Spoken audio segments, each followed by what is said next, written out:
Friends, welcome to this session. Hope कि आप लोग सभी लोग सेफ होंगे। जैसे कि हम लोग पिछले सेशन में कंजम्पशन फंक्शंस के बारे में पढ़ा था कि कंजम्पशन फंक्शन कैसे क्या होता है और कैसे उसका यूज होता है। उसका कुछ फार्मूलाज को देखा था कि कैसे अगर कोई क्वेश्चन आता है बोर्ड में कि कंजम्पशन फंक्शन कंजम्पशन निकालने का या फिर एमपीसी निकालने का एपीसी निकालने का, तो हम कैसे उसको निकालेंगे और उसके सारे बेसिक कंसेप्ट को समझ लिए थे। In this session we have discussed about the saving function. जैसे कि हमें पता है कि कंजम्पशन और सेविंग दोनों एक दूसरे से इंटरलिंक्ड है। ठीक है, जितना हम कंजम्पशन करेंगे सेविंग उतना ही कम होगा। ठीक है, सपोज करिए कि अगर आप 100 रुपया कमाते हैं, उसमें से आप 80 रुपया खर्च कर देते हैं, तो आपका जो सेविंग है वो कितने का होगा? 20 रुपये का होगा। ठीक है, अगर वही आप अगर 60 रुपये ही करते हैं तो सेविंग आपका कितने का होगा? 40 रुपये का होगा। तो जैसे जैसे आपका कंजम्पशन इंक्रीज और डिक्रीज होता है, ठीक है, इनकम के रिस्पेक्टिव में, तो वैसे वैसे हमारा सेविंग पे उस पर इम्पैक्ट पड़ता है। ठीक है, तो जो इनकम होता है वो दोनों का सम अप रहता है। इनकम का फॉर्मूला होता है Y equal to C plus S. मतलब कंजम्पशन और जब सेविंग को दोनों को ऐड कर देते हैं तो ही तो हमारा जो है इनकम आता है। ठीक है, हम अपने टोटल इनकम का जो भी पोर्शन होता है वो सारा बस यही दोनों पे खर्च करते हैं। ठीक है, तो जैसे कि मैंने पिछले सेशन में भी बताया था कि फंक्शन इक्वल मतलब क्या होता है कि रिलेशनशिप। ठीक है, तो किस चीज़ का रिलेशनशिप? तो जो भी रिलेशनशिप होता है सेविंग और इनकम के बीच में, उसको हम लोग बोलते हैं सेविंग फंक्शन। ठीक है, the functional relationship between saving and income is known as saving function. ठीक है, अब समझते हैं कि ये देख लेते हैं। तो y इक्वल टू क्या होता है? c plus S. ठीक है, जैसे कि हमने पिछले सेशन में देखा था कि कैसे कंजम्पशन जो है वो वायरी करता है अकॉर्डिंग टू इनकम। ठीक है, इनकम जब जीरो भी रहता है तो हमारा जो सी है वो जीरो नहीं रहता है, कुछ ना कुछ हम लोग कंज्यूम करते हैं अपने पास सेविंग से और या फिर बोरिंग करके। तो जब हम पास सेविंग से यूज करते हैं तो हमारा सेविंग क्या होगा? उस पॉइंट जब इनकम हमारा जीरो है और हम कुछ खा रहे हैं या कुछ खर्च कर रहे हैं, कंज्यूम कर रहे हैं, तो हम सेविंग का पैसा सही कर रहे हैं, तो सेविंग का पैसा यूटिलाइज होगा तो सेविंग क्या होगा? माइनस में चला जाएगा। ठीक है, और हम फार्मूला के थ्रू ये सारे कैलकुलेट कर लेंगे कि कैसे ये होता है। ठीक है, अब देखते हैं कि सेविंग कैसे बिहेव करता है इनकम को बढ़ने के अकॉर्डिंग। ठीक है, जैसे मैंने एक एग्जांपल लिया है कि इनकम जो है वो 0 है, फिर 50 है, फिर 100 है, फिर 150 है। तो कैसे बढ़ रहा है? इनकम बढ़ रहा है। ठीक है, 50-50 के अकॉर्डिंग जो हमारा कंजम्पशन है वो एट ए लेवल ऑफ 0 पे भी कितना है? 20 है। यही मैं आपको पिछले सेशन में भी बताया था, जिसको हम लोग क्या बोलते हैं? ऑटोनोमस कंजम्पशन बोलते हैं। ठीक है, तो फॉर्मूला क्या होता है? y equal to C plus S. तो एस हमको कैलकुलेट करना है, तो y माइनस सी करेंगे तो एस निकल जाएगा। तो एस निकाल ले यहाँ से, तो 0 माइनस 20। ठीक है, इसको माइनस 20 हो जाएगा, फिर 50 माइनस ये 60, तो कितना हो जाएगा? 10 हो जाएगा। फिर 100, जैसे कंजम्पशन 100 है और इनकम भी 100, पूरा कंज्यूम कर रहे हैं, और यहाँ पे हम जाके कुछ ना कुछ अपने जो इनकम है उसको हम लोग सेव कर रहे हैं। ठीक है, तो इससे हम लोग कंक्लूजन क्या निकलता है कि जब लेवल ऑफ इनकम 0 रहता है तो हमारा सेविंग जो होता है वो नेगेटिव में रहता है, क्योंकि हम लोग कुछ ऑटोनोमस कंजम्पशंस करते हैं इसके कारण। ठीक है, तो यहाँ पे क्या होता है? -20 होता है। ठीक है, अब देखते हैं जैसे जैसे लेवल ऑफ इनकम बढ़ता है वैसे वैसे जो है हमारा सेविंग भी बढ़ रहा है। ये -10 हो रहा है, मतलब कम हो रहा है। मतलब इसका मतलब क्या है? कम कब हो रहा है? जब बढ़ रहा है, इसीलिए। तो y के अकॉर्डिंग जो s है उसके पॉजिटिव रिलेशन है कि जैसे जैसे इनकम बढ़ेगा वैसे वैसे हमारा सेविंग भी बढ़ेगा। ठीक है, यहाँ पे सेविंग बढ़ रहा है। और थर्ड जो रिलेशन है उससे हमें क्या निकल रहा है कि जैसे जैसे इनकम इंक्रीज करता है सेविंग भी इंक्रीज करता है, बट कभी भी सेविंग इनकम से ज़्यादा नहीं हो सकता है। क्योंकि जो है इनकम का ही तो पार्ट सेविंग है। ठीक है, जैसे इनकम बढ़ेगा कुछ रेशियो में इसका सेविंग बढ़ेगा, कभी भी वो ग्रेटर देन नहीं हो सकता है। ठीक है, जब ये दोनों इक्वल होता है तो हम इसको बोलते हैं ब्रेक इवन पॉइंट। जैसे कि मैंने पिछले सेशन में आपको बताया था, अगर आपने उस वीडियो को नहीं देखा है तो जाके कंजम्पशन फंक्शन का वीडियो देखो, उसमें पूरे मैंने अच्छे तरीके से उसको डिराइव किया हुआ है, ठीक है।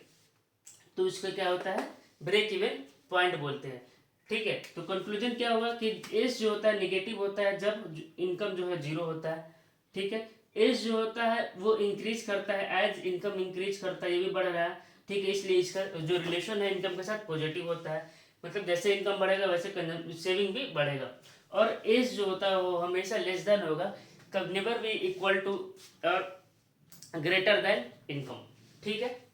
ये तीन हो गए। अब समझते हैं इसके बारे में कैसे हम इसको सेविंग फंक्शन को रिप्रेजेंट करते हैं, ठीक है। कभी भी आपके एग्जाम्स में आ रहे हैं तो आप अगर टेबल और डायग्राम कोई भी यूज करेंगे तो आपको फुल का फुल मार्क्स मिलेगा, ठीक है। ज़्यादातर इकोनॉमिक्स में आप कोशिश करिए कोई एग्जाम्पल के थ्रू किसी चीज़ को समझाने का, या फिर डायग्राम टेबल अगर आप कर सकते हो तो उसको बनाने का। मैं एक और वीडियो बनाऊंगा जिसमें कैसे इकोनॉमिक्स में ज़्यादा मार्क्स लाना है उसके बारे में मैं बताऊंगा आपको, कि आपको प्रेजेंटेशन कैसा होना चाहिए, कैसे आपको प्रैक्टिस करना चाहिए। क्योंकि मैंने भी बोर्ड का एग्जाम 2015 में दिया था और मेरे 94 मार्क्स आए थे सीबीएसई के थ्रू, ठीक है। तो मैं उसके बारे में आपको अच्छे तरीके से समझाऊंगा, ठीक है। अब देखते हैं कि जो सेविंग क्या होता है, पहले माइनस में होता है फिर धीरे धीरे पॉजिटिव के। तो हम लोग एक्स एक्सिस पे, ये वाई एक्सिस पे हम लोग सेविंग दिखाते हैं और एक्स एक्सिस पे हम लोग इनकम को दिखाते हैं। जिससे कंपेयर करना होता है उसको हम हमेशा एक्स एक्सिस पे रखते हैं, ठीक है। तो हमारा इनकम जिस कैसे बढ़ रहा है 0, 50, 100, 150, और जो सेविंग है वो भी माइनस से जा रहा है, तो -20, 20, 20 कर ली। अब क्या हो रहा है कि जब लेवल ऑफ इनकम 0 है तो हमारा सेविंग कितना है, -20 है। जैसे जैसे लेवल ऑफ इनकम 50 हुआ तो हमारा जो सेविंग है वो 10 होगा। तो मान लें हम यहाँ पे 10 है, -10, तो यहाँ पे हमारा लाई करेगा। फिर जैसे जैसे इनकम बढ़ रहा वो बढ़ता जाएगा। समझ में आएगा आपको कि सेविंग जो है वो नीचे से चालू होता है, ठीक है। एक्स एक्सिस, एक्स मतलब y1 के थ्रू, कोऑर्डिनेट ज्योमेट्री में आपको ये सब एक्सिस के बारे में पढ़ेंगे, ठीक है। तो y1 के थ्रू माइनस में हो गया, उसके अकॉर्डिंग बिहेव करता है। और वही कंजम्पशन में रहता है तो ऊपर से होता है यहाँ से 20 से, ठीक है।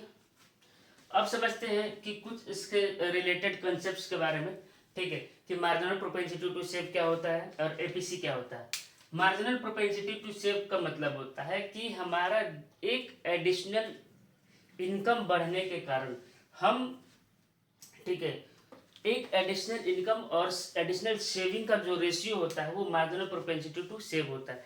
जैसे कि मैंने यहाँ से कितना किया, 100 से 150 हुआ, तो एडिशनल कितना किया है हमने, 50 किया है। तो उससे हमारा सेविंग पर क्या इम्पैक्ट पड़ रहा है, ठीक है, हमारा सेविंग 10 बढ़ गया।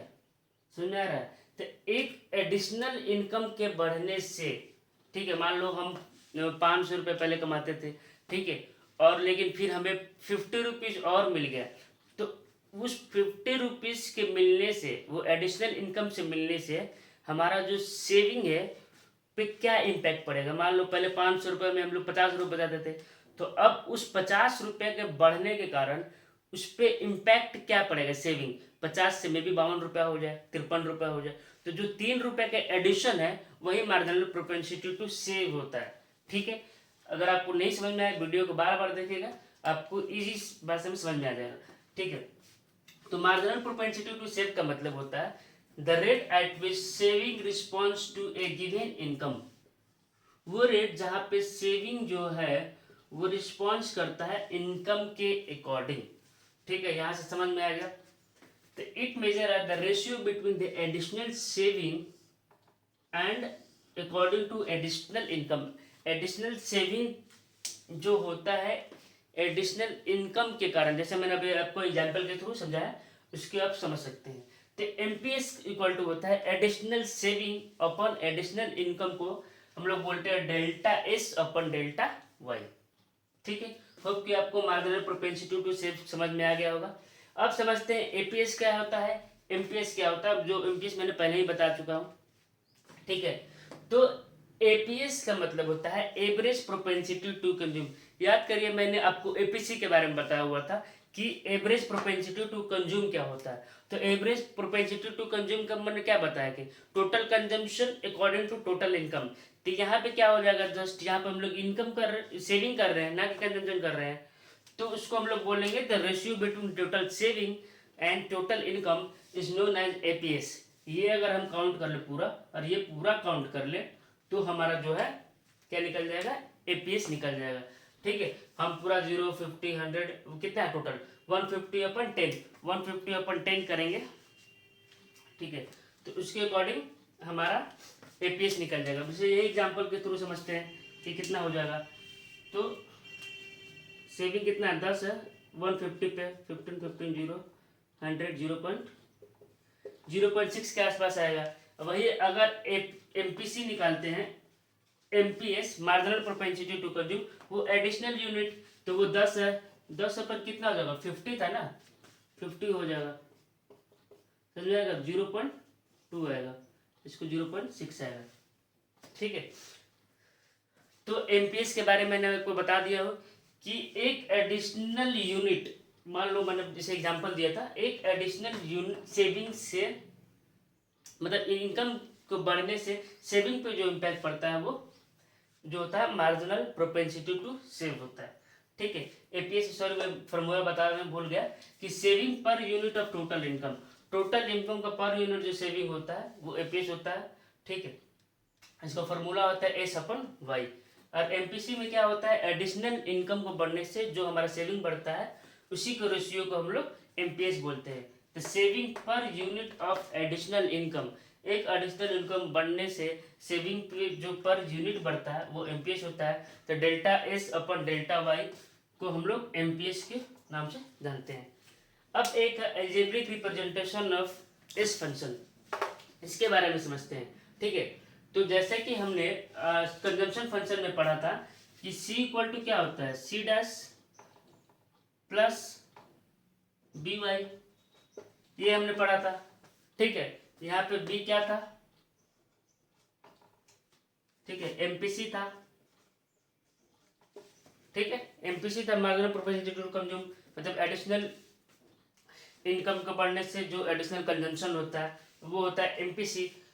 तो सेविंग और जो कंजम्पशन है दोनों एक दूसरे से इंटरलिंक्ड है। ठीक है, तो सी डैश यहाँ पे क्या था, ऑटोनोमस कंजम्पशन था। ठीक है, लेकिन सेविंग के केस में ऑटोनोमस कंजम्पशन क्या होता है, वो सेविंग होता है। ठीक है, उसको सेविंग बोलते हैं। तो जब जीरो इनकम रहता है तो सेविंग हमारा माइनस में होता है, इसलिए जो सी डैश है वो माइनस में है।